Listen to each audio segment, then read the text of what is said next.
What's good? Welcome to Deep in the Bag Trading, where yesterday's price is never going to be today's price. And I just want to go ahead and kind of segue off the last video that I just posted. The last video was a little bit of an older video where we went over candlestick patterns and support and resistance and horizontal supports and order blocks and things like that, break and retest strategy. And I kind of want to segue off that because I know I was supposed to cover trend lines. So can your boy talk about a trend line or two? Trend lines are everywhere in the market, and they're a little bit subjective. Me and trend lines have a little bit of a love-hate relationship, but they do work, and they are something that you can add into your toolbox as a trader that's trying to learn. So let's talk a little bit about trend lines and kind of give some examples. So a trend line is literally just that. It's a trend line. Um, how do you identify a trend line? Well, you need at least 2 points to identify a trend line. Okay. And a good example here would be with US 30. Okay. So if we look at the US 30 during its bull run that it's currently on, a trend line had formed. This right here is a parallel channel that just is a trend line on top of another trend line. So you have a lower trend line and you have an upper trend line. Okay.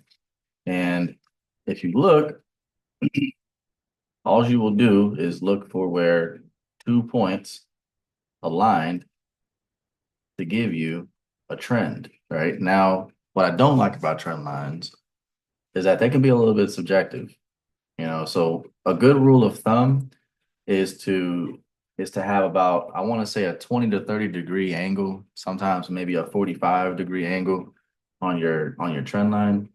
That's a good rule of thumb. So if we look at this one here, we are smack dab right at about 21 degrees or so. Okay.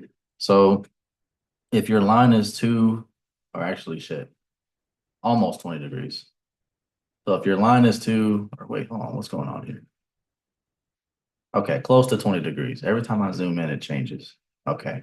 So yeah, this is another reason. This is just another reason why I don't like trend lines. I mean, but they do help you have a little bit of insight into what the trend in the market is. In general, all you're really looking for are lows, in this pattern in particular, are your lows, your highs, your higher lows, and your higher highs.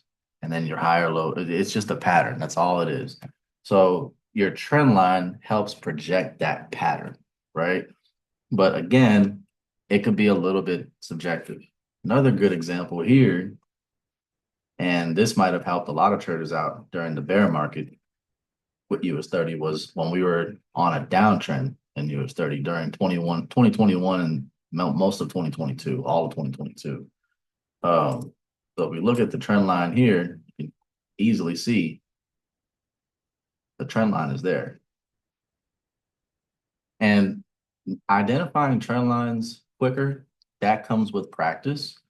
But all I'm looking for is the same pattern that I just described here. I'm looking for my lows, my highs, and then I got a lower high, or excuse me, a lower low, and then I got a lower high. I'm looking for that series of steps, right? That stair step type of pattern down.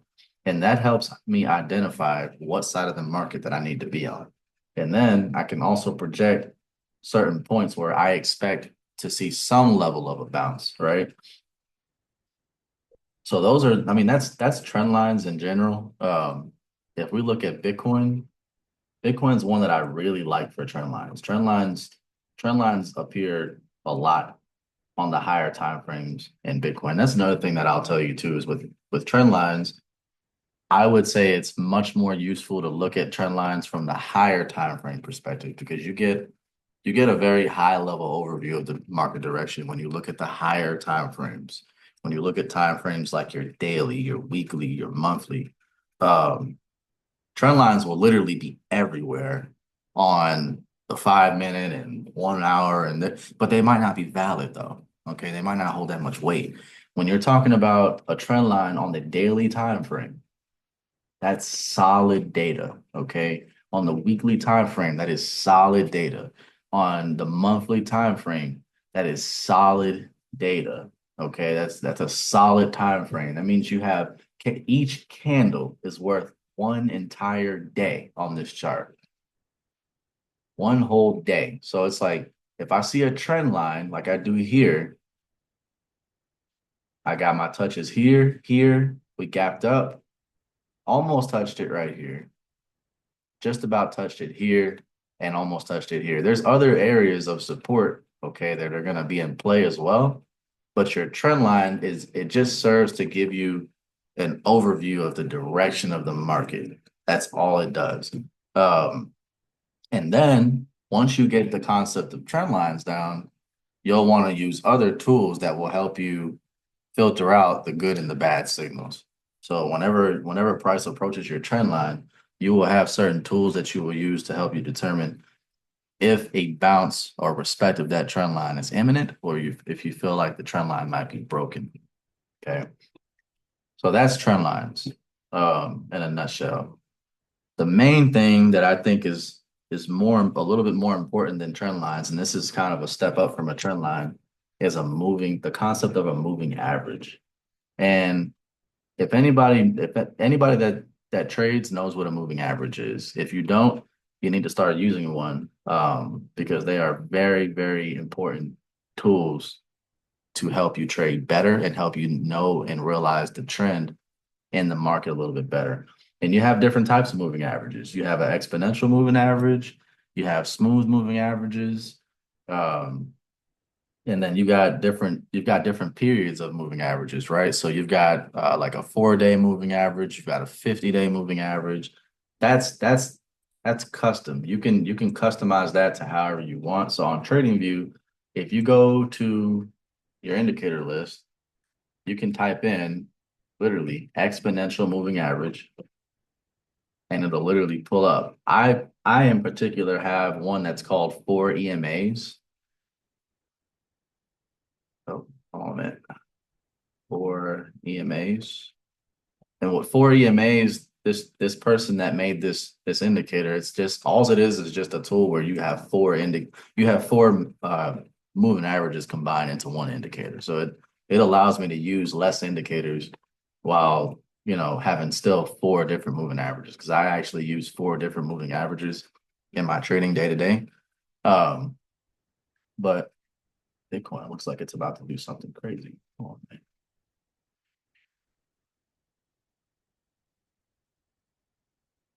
She building. But yeah, I use four different moving averages, but I think one of the most solid moving averages that you could probably use is a simple 50-day moving average. Okay. Um, so if you go to, I think there's a way here. Yeah, they have so your moving average is basically the average of price over the last however many days that you want to tell it to calculate, right? So if it's 50 days, it's going to calculate the average of price in the last 50 days. And that could be the average closing price, the average low, the average high, the average open. I just recommend sticking to the average closing price. Okay. Because that's in my opinion, that's what matters. It's the price that it closed at every day. So over the last 50 days, I have a 4 day, a 50-day, a 100-day, and a 200-day that I use day to day. Okay. So your 50-day moving average, in my opinion, is probably the most basic moving average that you probably will run across. So if I go and for a second I hide my 4 day, you will you will see on Bitcoin. Okay, if we go to let's just go all the way back to the beginning, right? If you look, Bitcoin has a pretty solid habit, at least since 2015, of following the 50-day moving average. Okay, and it really, really took off. You see it here. It really, really took off. Let's go to COVID. If you look at COVID, where everything just bled during COVID. Okay, so everything went to shit in COVID, and then we finally got that bounce. You see a pattern, right? Where as soon as we break over the moving average, what we're looking for is consistent retests of that average, right? So the retest points on that average will actually represent areas where you can place a buy for a high probability trade. Okay. It's not 100% perfect. It's not, no strategy is going to be 100% accurate, but this is just going to give you a chance, okay, to make better trades. So the point of the average again is that when price closes, not just pushes across, right, or wicks across, but it actually closes above, you treat the moving average as a dynamic support or resistance. It's a moving support and resistance. Okay. So you use the same type of break and retest concept when you're trading a moving average. So when you close above, you're looking for the retest. You got the retest here, and then price keeps going up and up and up. Okay. It's just like when you close below, we gapped down. Yes, we did consolidate for some time, but we came back and dang near retested. And if you combine this type of strategy, a break and retest strategy with moving averages, and then also realize what these types of candles like this one right here mean, that's a reversal candle. Okay, you see that price opened up, it wicked, came back and closed, and during the day, it looks like price tried to make its way up, but it finished dang near where it started. So that what that tells me is that we have a lot of bearish or selling pressure at that point. The next candle confirms that with an engulfing to the downside, and then we get that sell. I mean, this is pretty this concept is pretty powerful. If you go back, and I'm gonna just pose this as homework. If you go back and just do some practice with this strategy, I'm pretty sure you'll find plenty of potential entries where you could have gotten in for a sell or a buy and made off pretty well.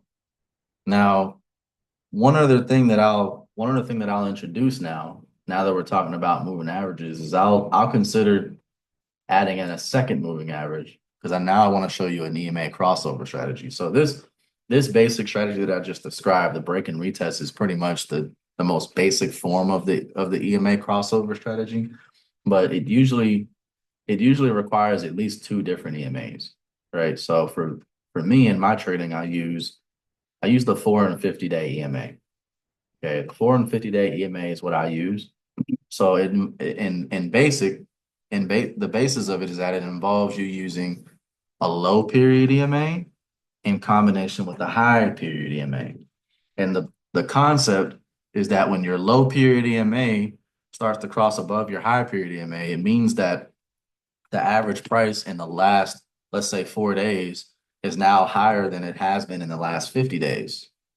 So if it's consistently higher than it's been in the last 50 days and it keeps continuing that way, eventually those averages are going to cross over each other, and it's going to tell you that the market is bullish at that point, right?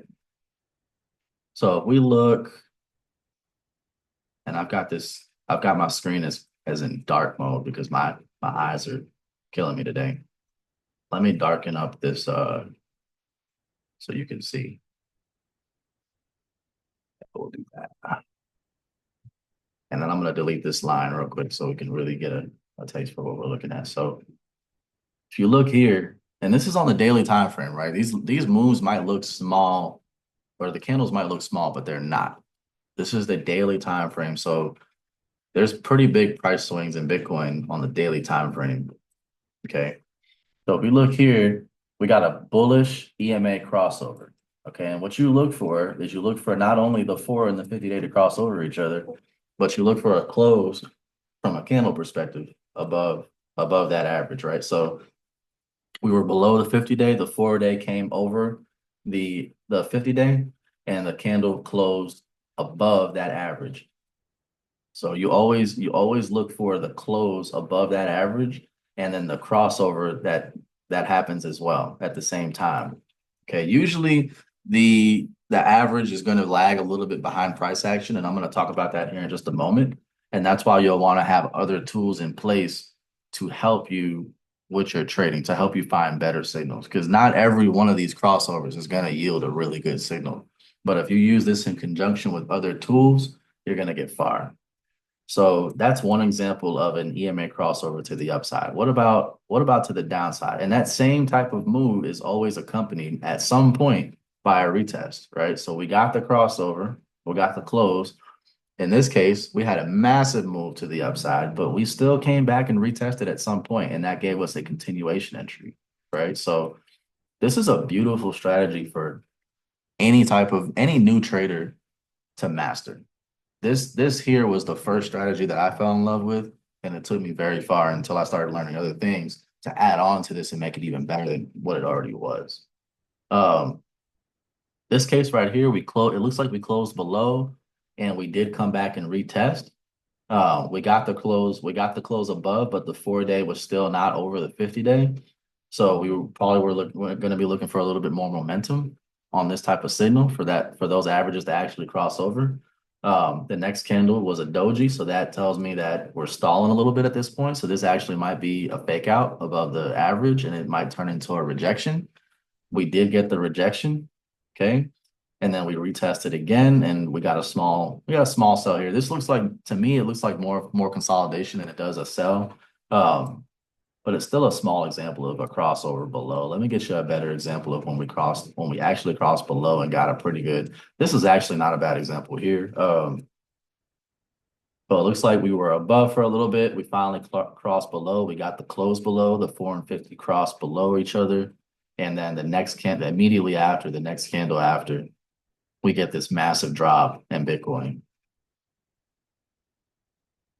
So this is a pretty fundamental strategy that I recommend that any trader take a look at and try to practice before you actually, try real trading. Just go back and look at certain patterns. And what I would challenge is when you see massive moves happen in the market, or when you see specific moves happen in the market, like whenever you see those crossovers, go back and look at the news and see what was going on at that time. What type of catalyst was driving those moves. And in particular, I'm going to introduce you to one more tool. I normally wouldn't give you this until we got to full on technical analysis, but because we're talking about this type of strategy, I really want you to have this. Is using the MACD or some type of momentum indicator or RSI in conjunction with your um, with your EMA strategy. So the MACD stands for moving average, convergence, and divergence. Okay. And what that basically means is that it's a measure of two different moving averages. Okay. Not the 4 and the 50, but actually, I think it's the 12 and the 26. So if we look at, where is it at? Oh, there we go. So if we look at the MACD, yeah, you'll see that it's a combination of two EMAs, right? Like I said, you have a small and you have a large. You have a fast moving EMA like your 4, and you have a large like your 50. In this case, they use the 12 and the 26, and they have a smoothing feature, and they use the close of each day.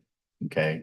I'm not gonna like get into the mechanics of all this. I think what's important is that you just get what to look for, what means buy and what means sell, because that's really what's important. So what you'll want to do is leave the settings as default on your MACD, and then you will want to look at every time this blue line, okay, crosses over. This is I think the yellow one's called the signal line, and then the blue line's actually the moving average line. So you will want the moving average line to cross over the signal line. And when that happens, you have a buy signal.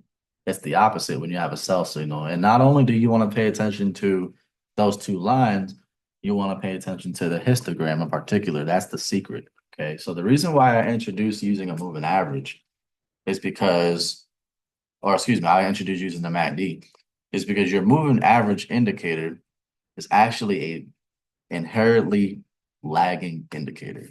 Okay. And what that means is that in order for price to do what it is that you're predicting that it's going to do, the price actually has to close and happen, right? Like your moving averages are never going to tell you where price is going to go in the future. They're just going to give you an indication of where it may go, right? But it's always going to be the moving average is always going to be lagging. You will see that in your trading. especially if you look at your lower time frames. If you look at just your 50 and 4 alone by itself on a lower time frame and you're scalping, you'll be frustrated because you'll miss so many good signals because you didn't see them coming. You saw them coming, but you couldn't react in time because you were waiting for that close and that 4 and 50 to cross over. And by the time that happened, the move had already happened. You missed the move. So you're thinking you're gonna end up here somewhere and you end up further along. You know what I mean? You miss good portions of your entry by waiting for everything to happen. Okay.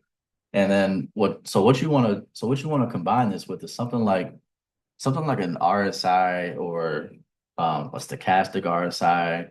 But for me in particular, I love using the MACD. The MACD it's just a momentum indicator. That's all it is. It gives you an indication of where price is going to go. So let's look at some examples of how we could use the MACD in combination with the moving average strategy. So let's look at this one in particular. We see that we were below the zone, or we were below the moving average for some time. So we did have a good sell. And at this point, we're looking for now the next buy opportunity. Whenever price closes above the moving average and the crossover happens, that's what gives us the buy opportunity. Okay.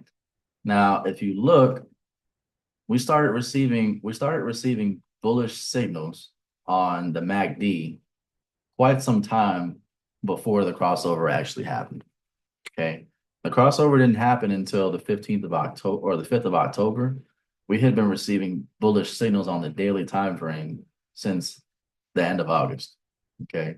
So at the time that the crossover was just about to happen, okay, we already knew that a buy was imminent. Okay. So at this point, you can either wait for price to actually close and give you the crossover, or you can get in with the predetermination that it's going to go your way because your MACD is already bullish. So that's where you have something called confluence. Okay. What about another example? What about a selling example? So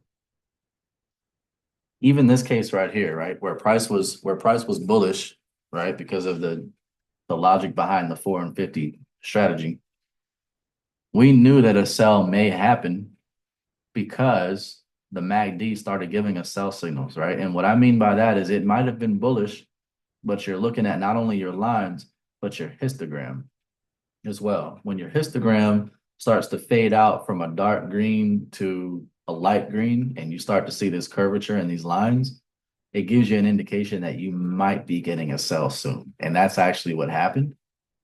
We got the crossover to the downside. But like I said, nothing is 100% accurate. We got the crossover to the downside, but we did reject on the moving average, and we ended up still getting the buy. So you want to just whenever you're trading, you want to make sure you check off boxes. Okay. Your one box that I would have checked off was, okay, yeah, we have the sell signal, but are we going to wait for the close to happen? Or are we going to wait for the EMAs or are we going to wait for all the boxes to be checked off, or are we going to get in early? Okay. And in this type of case, since Bitcoin is already bullish, it's probably in your best interest to wait for a fully confirmed sell signal for you to take any type of sell. See, in this type of case, Bitcoin's bullish, the MACD is bullish, the crossover is happening. We might as well go ahead and just take the buy. I'm not saying that's the absolute right way to do it. That's not the textbook way to do it. But for a veteran trader or for somebody that's been looking at the MACD and trading this strategy for a while, like myself, I probably would have took that trade. Okay, just to be really honest with you. Um, Here's another case right here. So in this case, price is above the moving average, and we come down to meet the moving average. This is another retest of the moving average. And what do we see on the MACD? If we look at the MACD, we are bearish on the MACD, but however, momentum is starting to fade. So we know that a potential buy is coming. Now all we're waiting for is signals off of our candles.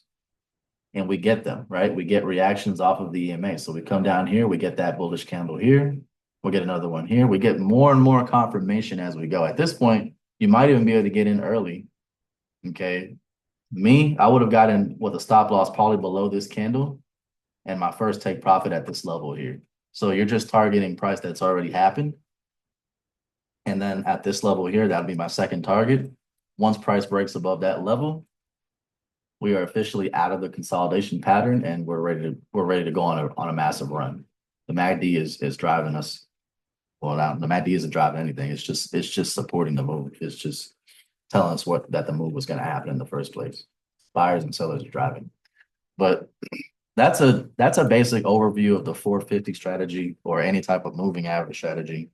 And then an extra tool that you can add in combination with the MACD. I want to go through some quick small or lower time frame examples, like on US 30, because I really think this will drive it home. And then I'm going to go ahead and close out. Let's go to 5 minute. See what 5 minutes got. Okay, perfect. So let's look at what happened today. I think this was today, right? Yeah, Tuesday today on US 30. So what happened on US 30? So we saw before, right? This was right before it looks like to me this is after the election, the 8th, yeah. So this is after the election. We're pretty bullish on all time frames for US 30. On the lower time frame, looks like we got the crossover on the MACD to the upside, and then we also were trending pretty flat along the moving average until we finally kind of broke out and we started making the higher highs and higher lows. We were testing. Everything is in play here. We're coming back here. We're retesting the moving averages. Everything's functioning like a well-greased machine at this point. Okay. We get a sell signal here, and then we get a little bit flat consolidation. Today was a beautiful move. I mean, if I wanted to, I could have sold the market, but I'm waiting for more buys. But if we try to tie everything together, what happened was we got to sell, and the reason why we got to sell was because we had this order block zone up here. And if you look, we consolidated for some time after the buy Monday during Veterans Day. And then we come up, we retest. So that's one area, okay, of noting that we might get a sell. So we retested and rejected. You could have sold right there. You could have sold just because you saw this rejection of the order block along with the MACD turning bearish. That would have been one sell. And then another point of selling would have been when you crossed below the moving average. Your moving averages crossed underneath each other and you already had the bearish MACD confirming minutes later. So this is a case where you're trading on the lower time frame instead of on the higher time frame, right? So you're on the 5-minute time frame. And in this case, you're getting sniper entries because you're trading in a very small time frame. Okay. Your MACD comes in and you get a close below and you sell. And then here's examples of continuation entries. So we sold off.